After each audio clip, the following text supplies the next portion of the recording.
वैसे जरूरी नहीं है, लेकिन वीडियो को लाइक या फिर डिसलाइक करने की कोशिश जरूर किया करें। तो जैसे इस मूवी का स्टार्ट होता है, हमें मूवी का मेन कैरेक्टर सियोंग दिखाया जाता है और उसकी बेटी का बर्थडे होता है। इसीलिए सियोंग की मदर उसे कुछ पैसे देती है ताकि वो अपनी बेटी को डिनर पर ले जा सके। लेकिन अब सियोंग को और पैसों की जरूरत होती है, तो इसीलिए वो अपनी मदर का एटीएम कार्ड चुरा लेता है। इसके बाद वो अपनी मदर के सारे पैसे चुरा लेता है और पैसों को वो लगा देता है हॉर्स राइडिंग में, और इस गेम में वो 4 मिलियन वॉन जीत जाता है। अब सियोंग ने एक कंपनी से बहुत सारे पैसे उधार ले रखे थे, तो इसीलिए वही लोग उसके पीछे पड़ जाते हैं। इसके बाद वो सियोंग को पकड़ ही लेते हैं और वो उसे काफी मारते हैं। और जब सियोंग उनके पैसे लुटाने के लिए अपने पॉकेट चेक करता है, तो वो देखता है कि उसके पास तो पैसे हैं ही नहीं, यानी वो वाले पैसे जिसने हॉर्स राइडिंग में जीते थे। और तब उसे याद आता है कि जब वो इन लोगों से बचकर भाग रहा था तो वो एक लड़की से टकरा गया था, तो जरूर उसी लड़की ने ही उसकी जेब काट ली। अब क्योंकि सियोंग के पास पैसे तो होते ही नहीं, तो इसीलिए वो लोग उसे 1 महीने का और टाइम देते हैं जिसमें कि वो उनके पैसे लौटा दे। इसके बाद सियोंग कुछ पैसों का अरेंज करता है और अपनी बेटी को डिनर पर ले जाता है। इसके बाद सियोंग जल्दी से स्टेशन पर पहुंचता है, लेकिन अनलकीली उसकी ट्रेन तो मिस हो गई थी। और जब सियोंग वहां पर बैठकर ट्रेन की आने का वेट कर रहा था कि तभी अचानक से उसके पास एक आदमी आता है, और ये अननोन पर्सन था, यानी सियोंग उसके बारे में कुछ नहीं जानता था। फिर वो अननोन पर्सन सियोंग को कहता है कि मैं तुम्हारे साथ एक गेम खेलना चाहता हूँ। वो सियोंग को कहता है कि अगर तुम इस गेम में जीत गए तो मैं तुम्हें 1 लाख वॉन दूंगा। तब इतने सारे पैसों का सुनकर सियोंग ये गेम खेलने के लिए एग्री हो जाता है। इसके बाद सियोंग काफी मार खाने के बाद ये गेम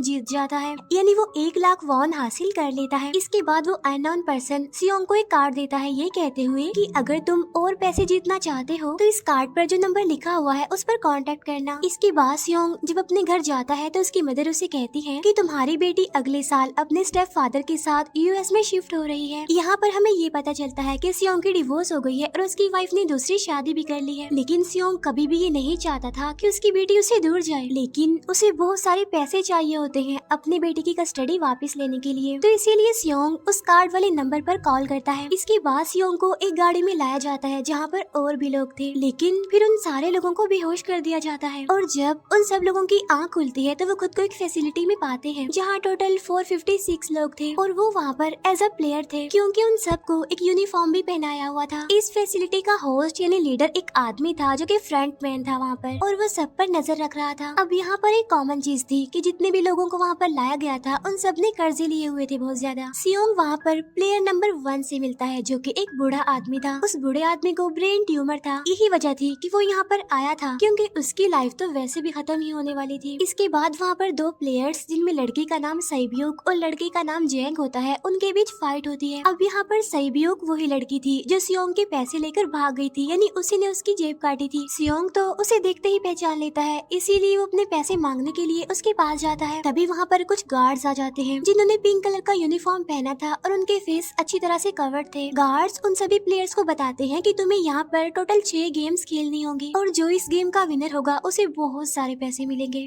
इसके बाद उन सबसे एक कॉन्ट्रैक्ट पर साइन करवाया जाता है, और इस कॉन्ट्रैक्ट के 3 मेन रूल्स थे। पहला रूल ये कि कोई भी प्लेयर अपनी मर्जी से गेम को छोड़कर नहीं जा सकता। दूसरा रूल ये होता है कि जो भी प्लेयर खेलने से मना करेगा तो उस प्लेयर को एलिमिनेट कर दिया जाएगा, और उनके मुताबिक एलिमिनेट का मतलब क्या था ये तो हम आगे ही जानेंगे। गेम का तीसरा रूल ये था कि अगर मेजोरिटी इस गेम को खेलना नहीं चाहती तो वो इस गेम को छोड़कर जा सकते हैं। इसके बाद उन सबको गेम के लिए ले जाया जाता है। अब यहाँ पर सियोंग अपने क्लासमेट सैंगवू से भी मिलता है जो कि उसे बचपन से जानता था। सियोंग उसे वहाँ पर देखकर काफी हैरान होता है क्योंकि वो तो किसी बिजनेस के लिए आउट ऑफ कंट्री चला गया था। अब पहले गेम के लिए वहाँ पर एक काफी बड़ी डॉल थी, और इस गेम का रूल काफी सिंपल था, और वो ये था कि डॉल जब भी गाना गाएगी उन सबको आगे बढ़ना है, और जैसे ही वो गाना गाना बंद करेगी तो उन सबको रुक जाना है और मूव नहीं करना है, और अगर कोई हिल गया तो उसे एलिमिनेट कर दिया जाएगा। अब स्टार्टिंग में तो ये सब कुछ उन्हें किसी प्रैंक की तरह लग रहा था, लेकिन जब एक लड़का हिल जाता है तो उसे शूट करके मार दिया जाता है, और यही होता है एलिमिनेट का मतलब, यानी उन्हें मार दिया जाएगा। अब ये देखकर वो सारे लोग काफी घबरा जाते हैं, और उन्हें पता चल चुका था कि वो खतरे में है, इसीलिए लोग डरते हुए पैनिक करते हुए इधर उधर भागने लगते हैं। लेकिन अब क्योंकि गेम का रूल था इसीलिए जो भी हिलता है उसे मार दिया जाता है और जितने भी सर्वाइवर होते हैं वो किसी न किसी तरह इस गेम को कंप्लीट कर ही लेते हैं। लेकिन जो लोग मर जाते हैं उनकी डेड बॉडीज को वहाँ से ले जाया जाता है और अब 456 प्लेयर्स में से सिर्फ 255 ही रह गए थे। अब क्योंकि वो सारे प्लेयर्स इतना ज्यादा डर जाते हैं कि अब कोई भी गेम खेलना नहीं चाहता था। लेकिन जैसा कि रूल नंबर 3 था कि अगर मेजोरिटी चाहे तो वो ये गेम स्किप कर सकती है, तो इसीलिए उनका लीडर यानी फ्रंटमैन वोटिंग करवाता है। लेकिन इससे पहले उन्हें प्राइज मनी दिखाई जाती है यानी जो विनर को मिलेगी। लेकिन इन केस अगर कोई गेम को छोड़कर चला जाएगा तो ये सारे पैसे मरे हुए प्लेयर्स की फैमिलीज को मिल जाएंगे और ये prize money total 45 billion won होती है। इसके बाद वोटिंग करवाई जाती है जिसमें मेजोरिटी इस गेम को खेलना नहीं चाहती थी, तो इसीलिए गेम को यहीं पर स्टॉप कर दिया जाता है। लेकिन अगर कभी फ्यूचर में वो लोग चाहें तो इस गेम को रिज्वाइन कर सकते हैं। इसके बाद सभी लोगों को उनके घरों पर छोड़ दिया जाता है। नेक्स्ट डे सियोंग पुलिस स्टेशन जाता है और वहाँ पर वो पुलिस को सारी बात बता देता है। लेकिन उन लोगों को सियोंग की बातों पर यकीन नहीं होता और उल्टा वो लोग उसे पागल समझने लग जाते हैं। इसके बाद सियोंग उन्हें वही वाला कार्ड दिखाता है, लेकिन हैरान कर देने वाली बात तो ये है कि उस पर जो नंबर था वो रॉन्ग था। इसके बाद सियोंग जब घर जाता है तो उसकी मदर वहाँ पर नहीं होती। उधर सियोंग का क्लासमेट सेंगवू अपनी मदर को छुपकर देख रहा होता है और तभी वहाँ पर सियोंग भी आ जाता है। यहाँ पर सेंगवू अपसेट होते हुए सियोंग को बताता है कि मेरे ऊपर 6 बिलियन का कर्ज है। वो बताता है कि मैंने क्लाइंट्स के पैसे लेकर स्टॉक मार्जिन में लगा दिए थे, लेकिन अनलकीली वो सारे पैसे डूब गए। और तभी सियोंग के पास हॉस्पिटल से कॉल आती है। सियोंग की मदर का पाँव काफी इंजर्ड था, लेकिन डायबिटीज का ट्रीटमेंट ना होने की वजह से उनकी चोट और ज्यादा बढ़ गई। तब डॉक्टर सियोंग को बताते हैं कि तुम्हारी मदर का ट्रीटमेंट हो सकता है, लेकिन इसके लिए हमें इनका पाँव काटना होगा। लेकिन इस ऑपरेशन में बहुत सारे पैसे लगने वाले थे। लेकिन जाहिर सी बात है सियोंग के पास इतने पैसे तो होते नहीं। इवन उसने तो अपनी मदर के इंश्योरेंस के पैसे भी उड़ा दिए थे। तब इसीलिए सियोंग पैसे मांगने के लिए अपनी वाइफ के पास जाता है, लेकिन उसकी वाइफ उसे पैसे देने से इनकार कर देती है। फिर उसकी वाइफ अपने हस्बैंड को बताती है कि सियोंग आया था पैसे मांगने के लिए और तभी उसका हस्बैंड सियोंग को पैसे देने आता है। साथ साथ उसे ये भी कहता है कि मेरी फैमिली से दूर रहो। लेकिन सियोंग उसे मारने लगता है और तभी उसकी बेटी भी वहाँ पर आ जाती है। इसके बाद सियोंग का एक फ्रेंड अपने बॉस के पास पैसे मांगने जाता है, लेकिन उसका बॉस उसे पैसे देने से मना कर देता है, तो इसीलिए उन दोनों के बीच फाइट होने लगती है। इस फाइट के दौरान उसके बॉस का हाथ मशीन में आ जाता है, तो मौके का फायदा उठाकर सियोंग का फ्रेंड पैसे लेकर वहाँ से भाग जाता है। फिर इसके बाद सियोंग का फ्रेंड अपने घर आकर अपनी वाइफ को कहता है कि पहली फ्लाइट लो और जाओ यहाँ से। इसके बाद सईब्यूक एक एजेंट से मिलती है क्योंकि उसने अपनी मदर को नॉर्थ एरिया से साउथ एरिया में लाना था। सईब्यूक वही लड़की जिसने सियोंग की जेब काटी थी, लेकिन यहाँ अपनी मदर को लाने के लिए सईब्यूक को बहुत सारे पैसों की जरूरत थी। अब सईब्यूक का एक छोटा भाई भी होता है जिससे उसने प्रॉमिस किया होता है कि मैं मदर को जरूर ले आऊंगी। इसके बाद हमें एक ऑफिसर दिखाया जाता है और इस ऑफिसर का भाई कुछ टाइम से मिसिंग था, इसीलिए वो ऑफिसर अपने भाई के घर जाता है, जहाँ उसे पता चलता है कि उसका भाई तो पिछले कुछ दिनों से अपने घर पर भी नहीं आया। और जब वो ऑफिसर घर को चेक कर रहा होता है तो उसे एक कार्ड मिलता है वहाँ पर, और इस ऑफिसर ने सेम ऐसा ही कार्ड पुलिस स्टेशन में सियोंग के पास भी देखा था, तो इसीलिए वो ऑफिसर सियोंग के पास जाकर उससे इस बारे में पूछता है, लेकिन सियोंग उसे कुछ नहीं बताता। इसके बाद सियोंग जब अपने घर जाता है तो उसे वो कार्ड दोबारा मिल जाता है वहाँ पर। अब सियोंग डिसाइड करता है कि वो दोबारा से उस गेम को ज्वाइन करेगा, इसीलिए सभी प्लेयर्स को एक शिप के पास ले जाया जाता है। इधर ही वो ऑफिसर भी गाड़ियों का पीछा करते हुए उस शिप तक आ जाता है। वो एक गार्ड को मारकर उसे पानी में फेंक देता है। इसके बाद उन सभी प्लेयर्स को एक आइलैंड पर मौजूद फैसिलिटी में लाया जाता है। अब यहाँ पर उन्हें जरा भी अंदाजा नहीं था कि अगला गेम कौन सा होगा और उसे कैसे खेला जाएगा। इसके बाद वो लोग अपनी अलग अलग टीम्स बना लेते हैं। रात को सईब्यूक और उसकी फीमेल फ्रेंड वॉशरूम जाते हैं। यहाँ पर सईब्यूक गार्ड्स की नजरों से बचते हुए उस फैसिलिटी को एक्सप्लोर करने लगती है। तभी वो देखती है कि गार्ड्स बड़े बड़े बर्तनों में कुछ बना रहे हैं,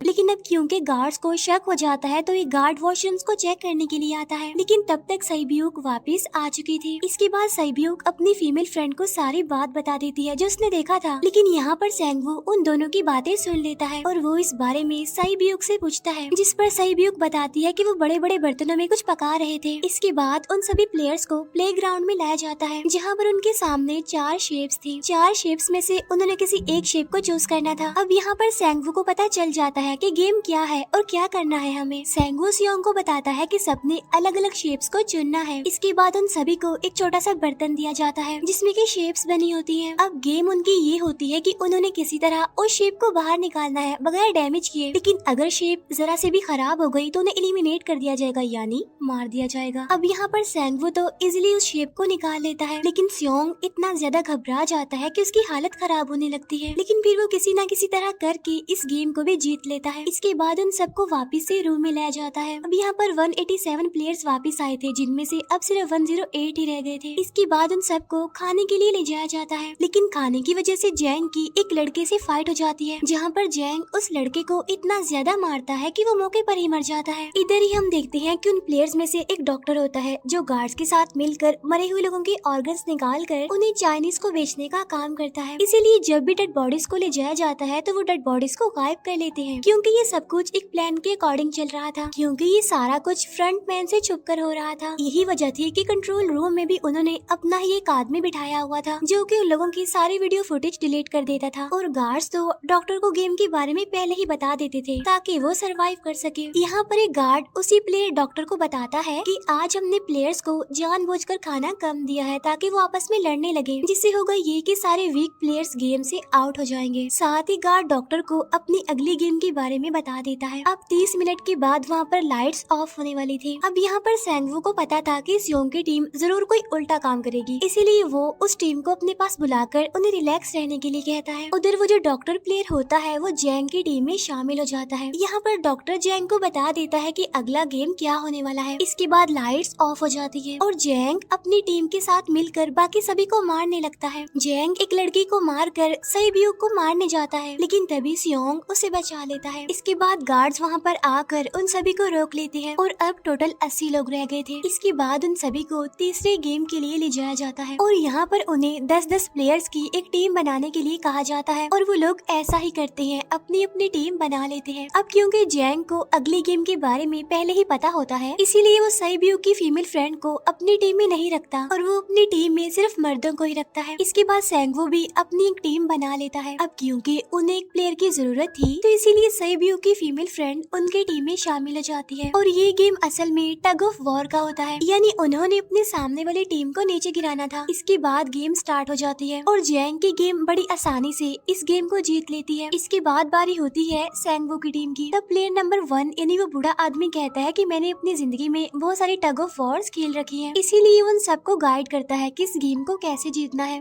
तो इसीलिए वो लोग किसी न किसी तरह करके इस गेम को जीत जाते हैं। फिर दिखाया जाता है कि 30 मिनट के बाद दोबारा से लाइट्स ऑफ हो जाएंगी, जिस पर सेंगवू उन सबको कहता है कि रेडी रहना। तो इसीलिए वो डिसाइड करते हैं कि एक एक करके हम पहरा देंगे। अब जैंग की टीम में एक से बढ़कर एक चालाक प्लेयर था, तो इसीलिए जैंग को डर होता है कि कहीं उसकी टीम उसे ही साइड पर न लगा दे, यानी उसे ही अपने रास्ते से न हटा दे। दूसरी तरफ डॉक्टर और गार्ड्स मिलकर डेड बॉडी की ऑर्गन्स निकाल रहे होते हैं और इन ऑर्गन्स को डिलीवर करने जाना था गार्ड नंबर 28 एंड 29। तब वो सभी एक डेड बॉडी के बारे में बातें करने लगती हैं जिसकी सिर्फ एक किडनी थी और वो उसे ज़ॉम्बी कह रहे थे। अब यहाँ पर जो गार्ड नंबर 29 था, यानी जिसने वो ऑर्गन्स डिलीवर करने जाने थे, वो कोई और नहीं बल्कि वो ऑफिसर था जो गार्ड के बेस में वहाँ पर आया था। और ये सब बातें सुनकर उसे शक होता है कि शायद ये लोग मेरे भाई की बात कर रहे हैं, क्योंकि उसकी भी एक ही किडनी थी। इसके बाद नंबर 28 और 29 यानी वो ऑफिसर ऑर्गन्स को डिलीवर करने के लिए चले जाते हैं। रास्ते में वो ऑफिसर नोटिस करता है कि टनल में तो बॉम्ब लगा हुआ है। तब नंबर 28 उसे बताता है कि जब हम यहाँ से बाहर निकलेंगे तो इस जगह को ब्लास्ट कर दिया जाएगा। अब यहाँ पर वो ऑफिसर नंबर 28 से और इन्फॉर्मेशन लेने की कोशिश करता है, इसीलिए नंबर 28 को उस पर डाउट होने लगता है, इसीलिए वो उस ऑफिसर को अपना फेस दिखाने के लिए कहता है। अब यहाँ पर वो ऑफिसर अपना फेस भी दिखा देता है, साथ साथ वो नंबर 28 पर गन पॉइंट भी कर देता है। साथ साथ वो ऑफिसर उससे एक किडनी वाले आदमी के बारे में पूछता है कि वो कौन है जिसे तुम ज़ॉम्बी कहते थे, जिस पर वो नंबर 28 उससे कहता है कि वो तो एक लड़की थी। अब यहाँ पर नंबर 28 उस ऑफिसर को कहता है कि तुम लीडर के रूम में जाकर सारी इन्फॉर्मेशन देख सकते हो, वहाँ पर सबका डाटा है। ये जानने के बाद वो ऑफिसर नंबर 28 को मार डालता है। उधर वो डॉक्टर गार्ड से अगली गेम के बारे में पूछता है, लेकिन इस बार गार्ड्स को भी अगली गेम के बारे में पता नहीं होता। तब इसीलिए डॉक्टर को गुस्सा आ जाता है और वो एक गार्ड को पकड़ लेता है और उनकी फाइट होने लगती है। इसी फाइट में डॉक्टर डॉक्टर उस गार्ड को मार कर वहाँ से भाग जाता है। इसके बाद एक गार्ड भी उसका पीछा करता है और वो दोनों प्लेग्राउंड में आ जाते हैं। यहाँ पर गार्ड डॉक्टर को अपनी बातों में फंसा कर उसे मारने वाला होता है, लेकिन तभी लीडर यानी फ्रंटमैन आकर उसे मार डालता है और बाद में वो उस डॉक्टर को भी मार डालते हैं। साथ साथ इन्हें वहीं पर नंबर 28 की डेड बॉडी भी मिल जाती है, जिससे इन्हें ये पता चल जाता है कि फैसिलिटी में कोई घुस गया है। उधर वो ऑफिसर लीडर यानी फ्रंटमैन के रूम तक पहुंच जाता है। तब वो चेक करते करते एक ऐसे रूम में जाता है जहाँ पर सबके रिकॉर्ड्स थे, और जब वो ऑफिसर रिकॉर्ड चेक कर रहा होता है तो उसे सभी विनर्स की एक लिस्ट मिलती है, जिसमें उसके भाई का भी नाम था, यानी वो भी कभी विनर था। उधर सभी प्लेयर्स को 4th गेम के लिए ले जाया जाता है, जहाँ पर उन सबको अपना अपना पार्टनर चुनने के लिए कहा जाता है, और वो प्लेयर्स करते भी ऐसा ही है, अपना अपना पार्टनर चुन लेते हैं। सहीब्यूक की फीमेल फ्रेंड भी अपना पार्टनर ढूंढने की कोशिश करती है, लेकिन कोई भी उसका पार्टनर बनने को तैयार ही नहीं था। इसके बाद सभी प्लेयर्स को 10-10 मार्बल्स दिए जाते हैं। असल में ये गेम ऐसी होती है कि एक प्लेयर को अपने पार्टनर से सारे मार्बल्स लेने होते हैं बगैर कोई जोर जबरदस्ती किए, और जो दूसरा पर्सन होगा यानी जिसके पास मार्बल्स नहीं होंगे उसे मार दिया जाएगा। फिर सैंगवू और सियोंग का फ्रेंड ऑड और इवन का गेम खेलते हैं, जिसमें कि उन्होंने गेस करना था कि सामने वाले के हाथ में कितने मार्बल्स हैं। अब यहाँ पर सियोंग का फ्रेंड सैंगवू के सारे मार्बल्स जीत जाता है, जिसकी वजह से लास्ट में सैंगवू के पास सिर्फ एक ही मार्बल बचता है। अब क्योंकि सैंगवू को पता चल चुका था कि अब वो बच नहीं पाएगा, इसीलिए वो सियोंग के फ्रेंड को अपनी बातों में फंसा कर उसे ये यकीन दिलाता है कि अगर हम में से कोई भी हार गया तो हारे हुए लोगों का मैच दोबारा करवाया जाएगा। अब यहाँ पर सैंगवू धोखे से सियोंग के फ्रेंड के सारे मार्बल्स चेंज कर देता है। इसके बाद सैंगवू मार्बल्स लेकर गार्ड को दे देता है और वहाँ से बाहर चला जाता है, और जब सियोंग का फ्रेंड मार्बल्स चेक करता है तो वहाँ पर पत्थर होते हैं। उधर प्लेयर नंबर 1 यानी उस बूढ़े आदमी की हालत खराब हो रही थी, इसीलिए वो तो इधर उधर घूम रहा था, लेकिन सियोंग किसी तरह उसे खेलने के लिए एग्री कर लेता है। अब यहाँ पर वो दोनों यानी वो बूढ़ा आदमी और सियोंग भी इवन आउट खेलते हैं। अब इनमें से वो बूढ़ा आदमी सियोंग के सारे मार्बल्स जीत जाता है, लेकिन लास्ट राउंड में वो बूढ़ा आदमी भूल जाता है कि उसने क्या चूज किया था। तो यहाँ पर सियोंग उसे बातों में फंसा कर उसके सारे मार्बल्स ले लेता है, लेकिन यकीन मानिए कि वो बूढ़ा आदमी काफी चालाक था। उसने एक मार्बल अपने पास ही रखा हुआ था और वो दोबारा से इधर उधर घूमने लगता है। अब यहाँ पर सियोंग उसे रिक्वेस्ट करता है कि प्लीज मेरे साथ एक और गेम खेलो ना। तब यहाँ पर वो बूढ़ा आदमी कहता है कि मुझे पता है कि तुमने सारे मार्बल्स धोखे से लिए हैं मुझसे। वो कहता है कि मुझे सब पता था, बस मैं पागल बनने की एक्टिंग कर रहा था। तभी सुनकर सियोंग को उस पर तरस आ जाता है और वो उसे ही सारे मार्बल्स दे देता है। उसके बाद सहीब्यूक और उसकी फीमेल फ्रेंड भी गेम खेल रहे होते हैं। उनकी गेम ये होती है कि जो मार्बल्स को दीवार के ज्यादा करीब फेंकेगा वही जीतेगा। पहले सहीब्यूक अपने मार्बल्स फेंकती है, लेकिन जब सहीब्यूक की फ्रेंड की बारी आती है तो वो अपने सारे मार्बल्स फेंक देती है। लेकिन जब सहीब्यूक ये देख लेती है तो वो अपने फ्रेंड को दोबारा फेंकने के लिए कहती है, जिस पर उसकी फ्रेंड कहती है कि नहीं सहीब्यूक, मैं बिल्कुल अकेली हूँ, मेरे पीछे तो कोई भी नहीं है, लेकिन अगर तुम्हें कुछ हो गया तो ये अच्छी बात नहीं है, तुम्हारे पीछे तुम्हारा छोटा भाई है, तुम्हारा वेट कर रहा है वो। और इसी वजह से सहीब्यूक की फ्रेंड को मार दिया जाता है। इसके बाद उन सबकी डेड बॉडीज को वहाँ से ले जाया जाता है। इसके बाद वो सब वापिस से रूम में आ जाते हैं। यहाँ पर जैंग देखता है कि सहीब्यूक की वो वाली फ्रेंड तो अभी तक जिंदा है, जो कि बड़ी आराम से बैठी हुई थी। अब यहाँ पर हमें पता चलता है कि सहीब्यूक की ये वाली फ्रेंड जैंग की भी फ्रेंड थी, लेकिन अब क्योंकि उन दोनों के बीच किसी बात को लेकर क्लैश चल रहा था तो इसीलिए जैंग की वो फ्रेंड उसे बुली करने लगती है। इसके बाद फ्रंटमैन को एक डेड बॉडी के पास उस ऑफिसर का आईडी कार्ड मिल जाता है। तभी फ्रंटमैन को पता चलता है कि उसके सारे वीआईपीज आ चुके हैं, तो इसीलिए फ्रंटमैन उन्हें लेने के लिए चला जाता है। फिर सारे वीआईपीज को उनके रूम में लाया जाता है। इसके बाद फ्रंटमैन वीआईपीज के आने के बारे में एक और आदमी को जाकर बताता है, और यही आदमी मेन होता है। और ये कौन होता है हम ये आगे जानेंगे। फिर नेक्स्ट डे उन सबको 5वें गेम के लिए लाया जाता है, जहाँ पर 1 से लेकर 16 तक नंबर पड़े होते हैं, और वो सभी प्लेयर्स अपना अपना नंबर ले लेते हैं। नंबर का मतलब ये था कि जो नंबर भी एक प्लेयर पर आएगा उसके मुताबिक उसकी बारी आएगी। अब यहाँ पर लास्ट में पहला और आखिरी नंबर रह जाता है, यानी 1 और 16। तो यहाँ पर सियोंग कंफ्यूज हो जाता है कि उसे कौन सा नंबर चूज करना चाहिए। अगर उसने पहला नंबर लिया तो वो फंसेगा और मरेगा, क्योंकि उसे नहीं पता कि गेम क्या है। और अगर लास्ट नंबर लेगा तो क्या पता उसकी बारी ही ना आए, टाइम कम रह जाए। और तभी वहाँ पर एक आदमी आ जाता है और वो सियोंग को कहता है कि मुझे पहला नंबर चाहिए, क्योंकि मैं अपनी जिंदगी में कभी भी फर्स्ट नंबर पर नहीं आया। फिर इसके बाद उन्हें गेमिंग रूम में लाया जाता है। अब इस गेम का रूल ये होता है कि दिए हुए टाइम में उन्हें ब्रिज की दूसरी साइड पर जाना है। अब इसके बीच में दो तरह के ग्लास लगे होते हैं, एक तो होता है आम ग्लास और एक होता है टेम्पर्ड ग्लास। आम ग्लास पर पाँव रखते ही वो टूट जाएगा और वो लोग नीचे गिर जाएंगे। इसके बाद गेम स्टार्ट हो जाता है और वो लोग एक एक करके मरने लगते हैं। फिर एक टाइम ऐसा आता है जब जैंग सबके सामने होता है और वो आगे ही नहीं बढ़ रहा होता। अब उनके पास एक ही रास्ता था, या तो वो आगे जाए या सारे ही मर जाएं। और तभी जैंग के सामने उसकी वही फ्रेंड आ जाती है जो उसे बुली कर रही थी, और वो जैंग को कहती है कि मैंने तुम्हें कहा था कि जिस दिन तुमने मुझे धोखा दिया मैं तुम्हें मार दूंगी। इसके बाद वो जैंग को पकड़ लेती है और उसे लेकर नीचे कूद जाती है, जिसकी वजह से उन दोनों की मौत हो जाती है। अब वहाँ पर एक आदमी था जो कि ग्लास कंपनी में काम करता था और उसे पता था कि टेम्पर्ड ग्लास कौन सा है, लेकिन जब फ्रंट मैन को इस बात का पता चल जाता है तो वो लाइट्स ऑफ करवा देता है ताकि वो ग्लास को पहचान ही ना पाए। अब लास्ट में एक ही स्टेप बचता है और उनके पास तो टाइम ही नहीं था, इसीलिए सेंगवू उस आदमी को धक्का दे देता है। तो यहाँ पर सेंगवू, सियोंग और सैब्यूक ब्रिज को पार कर लेते हैं, लेकिन ग्लास टूटने की वजह से उन्हें काफी चोट लग जाती है, खास तौर पर सैब्यूक को।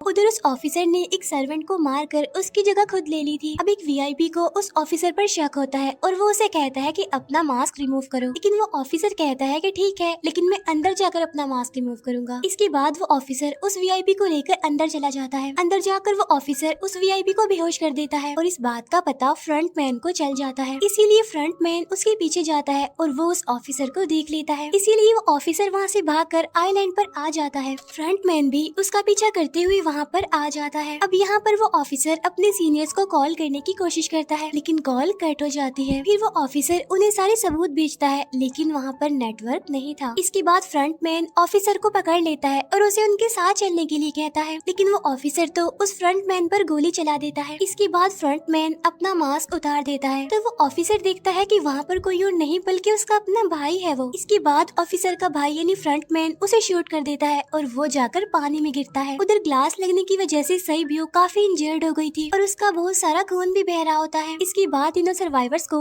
डिनर के लिए ले जाया जाता है और उनके पास एक एक नाइफ भी रख दिया जाता है, मतलब रात में उन तीनों में से कोई भी एक दूसरे को मार देगा। तभी सियोंग नोटिस करता है कि सैब्यूक की हालत काफी खराब है, इसीलिए वो सैब्यूक को कहता है कि फिक्र मत करो, हम दोनों साथ हैं और इस गेम में हम दोनों मिलकर सेंगवू को हरा देंगे। इसके बाद हम दोनों यहाँ से बाहर निकल जाएंगे और पैसों को आधा आधा डिवाइड कर लेंगे। सैब्यूक उसे बताती है कि मेरा एक छोटा भाई है जिसे मैं ऑर्फनेज में छोड़कर आई हूँ, और अगर हम दोनों में से कोई भी जिंदा बचकर बाहर जाएगा तो उसे उन दोनों की फैमिलीज का ख्याल रखना होगा। अब सैब्यूक की हालत काफी खराब थी, उसे डॉक्टर की जरूरत थी, इसीलिए सियोंग कोई मदद लाने के लिए जाता है, लेकिन जब तक वो वापस आता है तब तक सेंगवू सैब्यूक को मार चुका था। फिर नेक्स्ट डे उन दोनों को गेम नंबर 6 यानी लास्ट गेम के लिए ले जाया जाता है। गेम का रूल बड़ा ही सिंपल था कि मार दो या मर जाओ, और इस गेम का नाम होता है स्क्विड गेम। इसके बाद गेम स्टार्ट हो जाती है और उन दोनों के बीच काफी फाइट होती है, लेकिन लास्ट में सेंगवू की हालत खराब होने लगती है। तभी सियोंग कहता है कि मैं इस गेम को रोकना चाहता हूँ, और तभी सियोंग सेंगवू को उसके साथ चलने के लिए कहता है, लेकिन सेंगवू तो अपने आप को ही मार डालता है, जिसकी वजह से सियोंग गेम जीत जाता है। फिर फ्रंट मैन सियोंग को कहता है कि तुम बहुत अच्छा खेले, लेकिन मुझे इसकी उम्मीद नहीं थी। इसके बाद सियोंग को उसके घर पर छोड़ दिया जाता है और उसके पास एक एटीएम कार्ड भी था, और जब सियोंग उस एटीएम कार्ड को जाकर चेक करता है तो वो दिखता है कि सारे पैसे उसके अकाउंट में भेज दिए जाते हैं। इसके बाद सियोंग अपने घर जाता है, लेकिन तब तक उसकी मदर की डेथ हो जाती है। इसके बाद हमें 1 साल बाद का सीन दिखाया जाता है, जहाँ पर हम देखते हैं कि सियोंग की हालत काफी खराब हो गई है, यानी वो अब काफी नशा करने लग गया है और उसने अब तक उन पैसों को हाथ तक नहीं लगाया। एक दिन एक फूल बेचने वाली औरत सियोंग के पास आती है और वो उसे सेम वैसा ही कार्ड देती है जिसमें एक एड्रेस लिखा हुआ था, और फिर सियोंग उस एड्रेस पर जाता है, जहाँ पर उसे पता चलता है कि ये सारा किया धरा किसी और का नहीं बल्कि उस बूढ़े का है, प्लेयर नंबर 1 का, और वो अभी भी जिंदा है। यहाँ पर वो बूढ़ा आदमी सियोंग को बताता है कि मैं अपनी लाइफ से बोर हो चुका था और ये सारी गेम मैंने अपने क्लाइंट्स के साथ मिलकर बनाई ताकि मैं लोगों को मरता हुआ देखकर एंजॉय कर सकूं, लेकिन हाँ, हमने किसी को मजबूर नहीं किया था ऐसा करने के लिए, और मैंने गेम में इसीलिए पार्टिसिपेट किया क्योंकि गेम देखने से ज्यादा उसे खेलने में मजा आता है। वो कहता है जो पैसे तुम्हारे पास हैं वो मेरे ही हैं, और ये कहते ही उस बूढ़े आदमी की मौत हो जाती है। इसके बाद सियोंग सैब्यूक के छोटे भाई के पास जाता है और उसे लेकर वो जाता है सेंगवू की मदर के पास, और वो सेंगवू की मदर को कहता है कि इस बच्चे का ख्याल रखना, साथ साथ वो उसे एक बैग भी देता है जिसमें बहुत सारे पैसे होते हैं। इसके बाद सियोंग स्टेशन पर जाता है, जहाँ पर उसे वही अननोन पर्सन मिलता है जो कि उसे मूवी के स्टार्ट में भी मिला था। यहाँ पर सियोंग उसका पीछा भी करता है, लेकिन तब तक वो भाग चुका था। फिर सियोंग उस कार्ड वाले नंबर पर कॉल करता है और वो पूछता है कि तुम लोग कौन हो और लोगों के साथ ऐसा क्यों कर रहे हो, क्यों खेल रहे हो लोगों की जिंदगी से। लेकिन आगे से उसे रिस्पॉन्स आता है कि सियोंग, अगर तुमने जिंदा बचना है तो प्लेन में चढ़ जाओ। और इसी के साथ ही मूवी यहीं पर एंड हो जाती है। Thank you for watching.